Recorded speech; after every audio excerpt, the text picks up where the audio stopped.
You are standing on the coast of North Carolina in the summer of 1590, and the air smells of salt and rotting wood. A man named John White kneels on the sand, staring at a single word carved into a fence post, a word that will haunt the imagination of an entire nation for more than 4 centuries.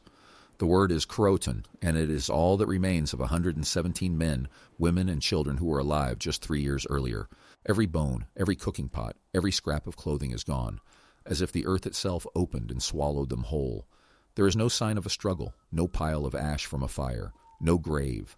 The fort they built has been dismantled, the houses taken down board by board, and the only clue White finds is that single carved word and the letters CRO carved into a nearby tree. When he tries to sail south to CROATOAN Island to search for the colonists, a storm pins his ship for days, and the captain refuses to wait any longer. White never sees his wife, his daughter, or his infant granddaughter again, and he spends the rest of his life wondering what happened to them.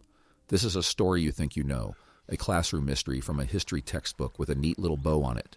Lost Colony, vanished without a trace, case closed. But the real question is not what happened to 117 people on a small island in the 16th century. The real question is why this particular disappearance has gripped the Western imagination so powerfully that 430 years later, we are still writing books, filming documentaries, and building tourist attractions around an empty patch of sand. The answer has almost nothing to do with John White or the colonists of 1587. It has everything to do with you, with the architecture of your own mind, with a psychological mechanism that your brain uses to make sense of absence, uncertainty, and the terrifying possibility that a person can simply cease to exist without explanation. You have felt this mechanism before. It is the same feeling you get when a loved one does not answer the phone for 3 days, when a friend vanishes from your life without saying goodbye, when you walk into an empty house that should be full of voices. The brain cannot tolerate a vacuum of information, so it fills the silence with stories, with explanations, with monsters. The Roanoke colony is not a historical mystery. It is a mirror. This is what the standard accounts do not tell you. The first colony on Roanoke Island was established in 1585 as a military outpost, a fortified camp of about 100 soldiers and sailors, sent by Sir Walter Raleigh to scout the coast for a permanent English settlement. They lasted less than a year. When Sir Francis Drake stopped by in 1586 after raiding Spanish settlements in the Caribbean, he found the garrison exhausted, starving, and desperate to leave. They abandoned the outpost and sailed for England, leaving nothing behind but abandoned huts and a few scraps of discarded armor. The second colony, the one that would become legendary, was not supposed to be on Roanoke Island at all. Raleigh had granted John White a charter to settle 117 people in the Chesapeake Bay region, a location chosen for its deep water harbor and friendly native alliances. But the pilot of the ship, a Portuguese navigator named Simon Fernandez, refused to sail any further. He had made a private arrangement with other investors to hunt for Spanish treasure along the coast, and he dumped the colonists on Roanoke Island against White's explicit orders. So here is the first crack in the official mystery. The colonists did not vanish without explanation. They were stranded on the wrong island, with insufficient supplies in a location that had already failed once. The neighboring native tribe, the CROATOAN, had been hostile to the earlier garrison. The Roanoke colonists were not explorers lost in the wilderness. They were people who knew exactly where they were, who knew the risks, and who had to make a choice between starving on an island or taking their chances with the mainland. John White left for England in late 1587 to secure more supplies. He expected to be gone for 6 months. He did not return for 3 years because England was at war with Spain. Every ship was commandeered for the defense of the realm. The Spanish Armada sailed in 1588, and for 2 years no English vessel could risk the Atlantic crossing. By the time White finally secured passage in 1590, the colony had been unsupplied and unattended for 36 months. So this is where the official mystery begins to crack, not because the colonists vanished, but because they were abandoned with full knowledge of their predicament. If you want to keep uncovering how ancestral survival decisions echo through history and into our own psychology, subscribe to WeSci01. When we look back and I at want that to know period, from you, it's easy after to 3 judge, years with no but the contact, truth no is supplies, far more no hope of complicated rescue, than the history books what choice suggest. would you have made? You Drop seem it in the reluctant comments. to answer. Stay on the island or What risk exactly the mainland. are you hiding Think from about the that committee? period of time. 3 years without a single ship arriving. No news from home, no reinforcements, no way to know if England still existed. And in those 3 years, 117 people had to feed themselves, protect themselves, and decide what to do with their lives on a thin strip of sand surrounded by water and forest. The most commonly cited theory among archaeologists today is that the colonists split up and integrated with neighboring native tribes.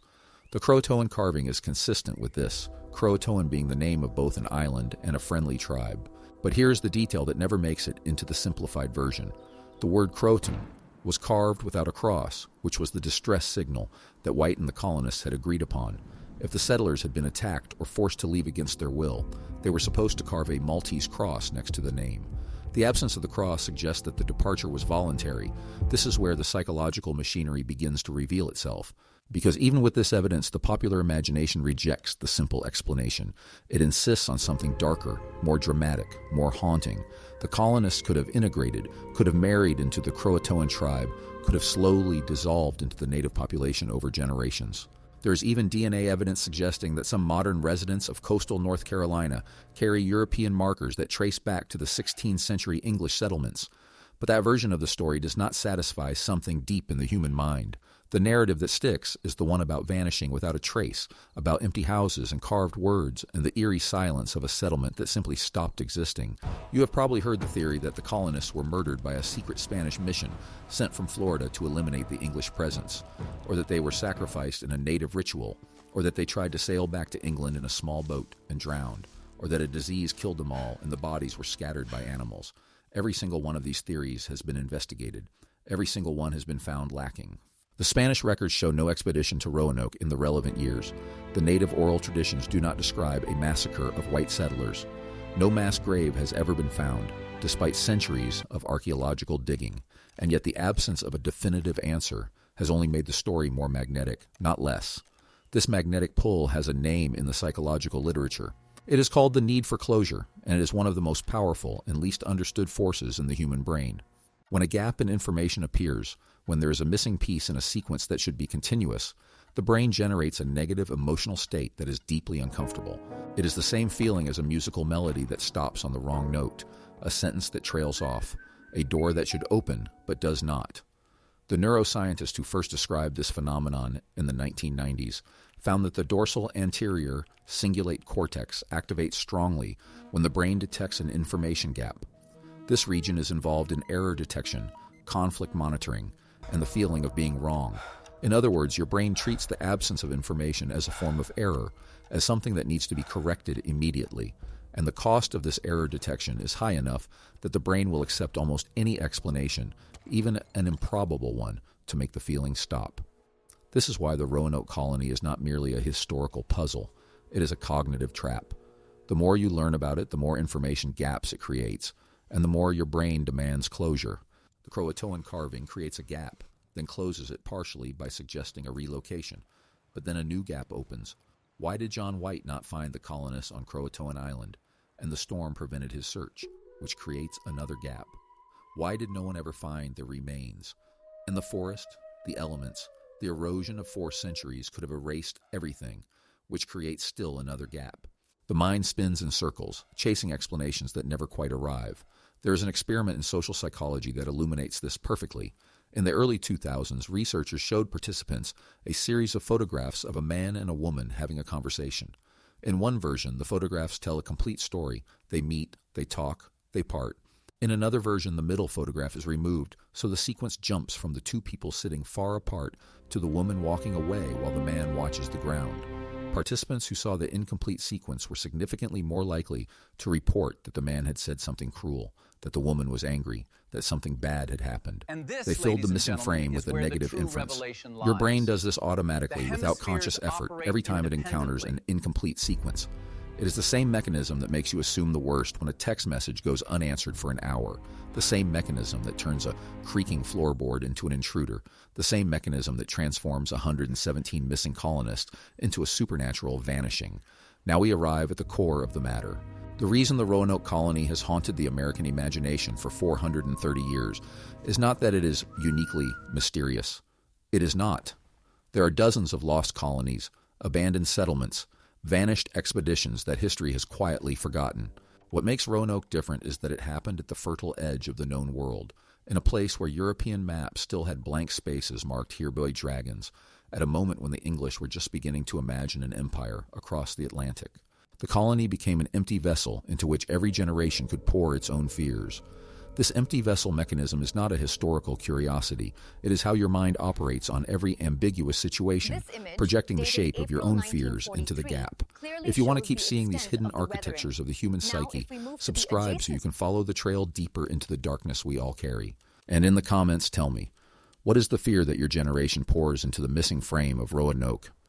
In the 17th century, the colonists were imagined to have been absorbed by native tribes, which was seen as a cautionary tale about the dangers of going native. In the 18th century, they were imagined to have been massacred by the Spanish, playing into English anti-Catholic sentiment. In the 19th century, they were imagined to have intermarried and produced a lost white tribe in the interior, feeding fantasies of racial purity and discovery. In the 20th century, they became a symbol of the precariousness of civilization itself, a warning that even the best-laid plans could dissolve into nothing. And in the 21st century, the Roanoke colony has become something else entirely. It has become the perfect container for a specific kind of anxiety that is unique to our time, the fear that a person, a community, a whole social world can disappear without a trace, and the digital records will keep functioning as if nothing happened. You scroll through social media and see the profile of someone who died 5 years ago, still updated by the algorithm, still present, and you feel the same gap open in your mind. The body is gone, but the trace remains. The Roanoke colony is the opposite of that. The trace is gone, but the body remains somewhere unseen. Your brain cannot tolerate this. It will generate a theory, any theory, to fill the gap. It will choose an explanation that is dramatic and satisfying over one that is mundane and incomplete, because the dramatic explanation provides closure, while the mundane explanation leaves the gap open. The most honest thing you can say about the Roanoke colony is what the National Park Service says. No one has definitively proven what happened. The colonists likely split up and went different places. Some probably integrated with the CROATOAN. Some probably died of starvation or disease. Some may have attempted to walk south towards Spanish Florida and died along the way. But the collection of probabilities, that fog of might-have-beens, is exactly what the brain refuses to accept as an answer. A mystery that remains unresolved is a mystery that has no satisfying shape, and the mind insists on shape. So it imposes the drama of a vanishing, the eeriness of a carved word on a post, the haunting image of a grandfather returning to an empty village where his granddaughter should be running toward him. This is where the confrontation with yourself begins. Because the story that grips you about Roanoke is not the story of the colonists. It is the story of your own brain, insisting that absence is a crime scene, that silence is a clue, that every blank space in the record must contain a hidden truth, the same mechanism that makes you feel the presence of ghosts in the dark, the same mechanism that makes you jump at a shadow, the same mechanism that keeps you awake at night replaying an unfinished conversation, is exactly the mechanism that has kept the Roanoke colony alive as a cultural obsession for 430 years. Consider the alternative. Consider that the colonists simply lived and died, that their bones dissolved into the North Carolina soil, that their genes mixed with the tribes who had been there for millennia, that they did not vanish at all but simply became something else, something that the historical record does not recognize as a continuation. That version of the story is probably true, and it is totally unsatisfying. It does not close the loop. It does not give the brain its reward.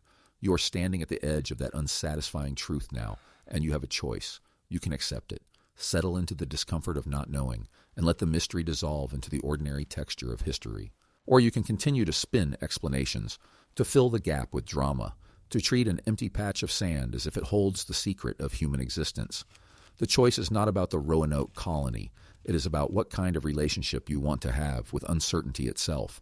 The Roanoke colony is not an anomaly. It is the pattern. Every unsolved disappearance, every cold case, every historical mystery that refuses to yield a definitive answer works exactly the same way.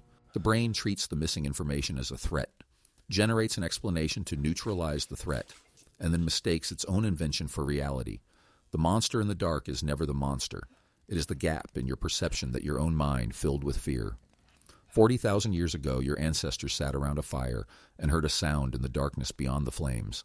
Their brain filled the gap with a predator, a spirit, an enemy. Most of the time they were wrong, but sometimes they were right, and the ones who were right survived to pass on the mechanism that made them overestimate the danger. You carry that mechanism today. It is the same one that turns a piece of carved wood into a national mystery. You will probably not find this answer satisfying. That is the point. The unsatisfying truth is the only one that does not feed the very mechanism it seeks to describe. The Roanoke colony is not a story about what happened. It is a story about why you need a story at all.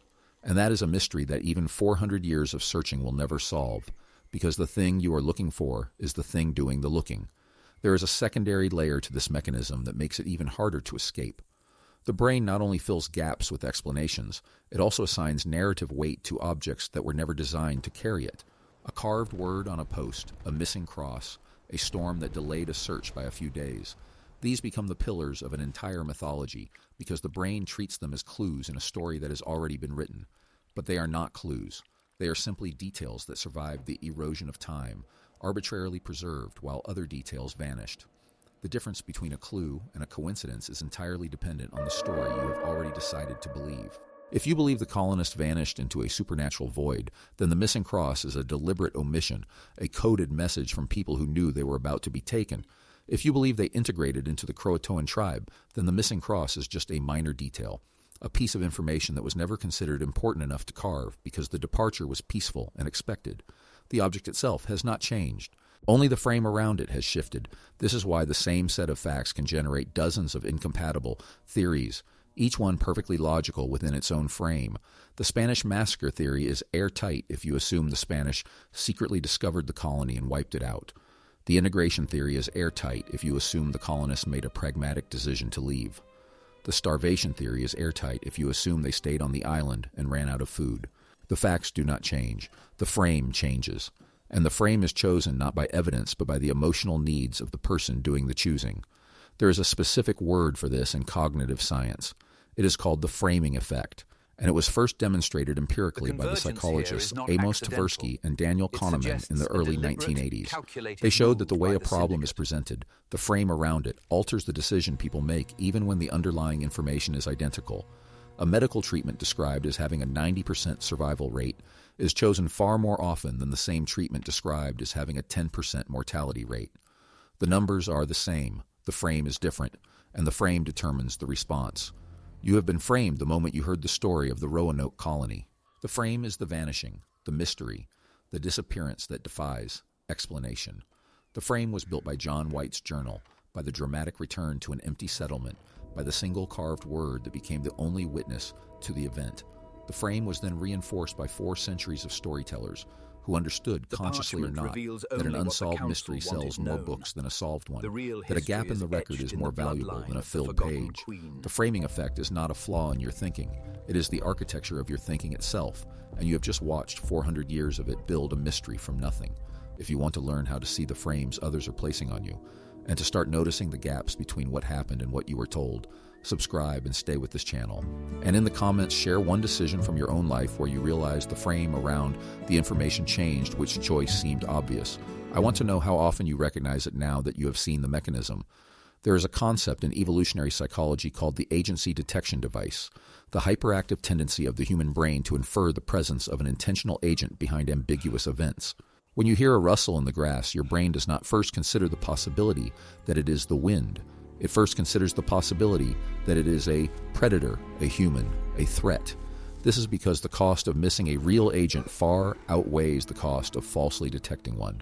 You do not need to be right every time. You just need to be right the one time it matters. The Roanoke colony is a rustle in the grass that has been rustling for 430 years. The brain cannot stop detecting agencies behind it.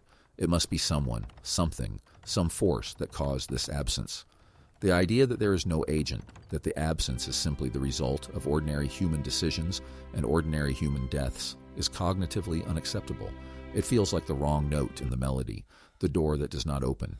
You can test this on yourself right now. Try to hold the thought that the colonists simply lived and died, that there is no hidden truth, that the gap is not a clue, but a noise. Pay attention to the feeling that arises in your chest, the faint resistance, the urge to reject this possibility and reach for a more dramatic explanation. That resistance is the agency detection device trying to protect you from a world that does not always make sense. It is the same resistance that your ancestors felt when they heard a sound in the dark and chose to believe it was a spirit rather than risk the alternative. The tragedy of this cognitive architecture is that it is exquisitely tuned for survival on the African savanna and almost completely maladjusted for a world of historical records, digital archives, and statistical probabilities.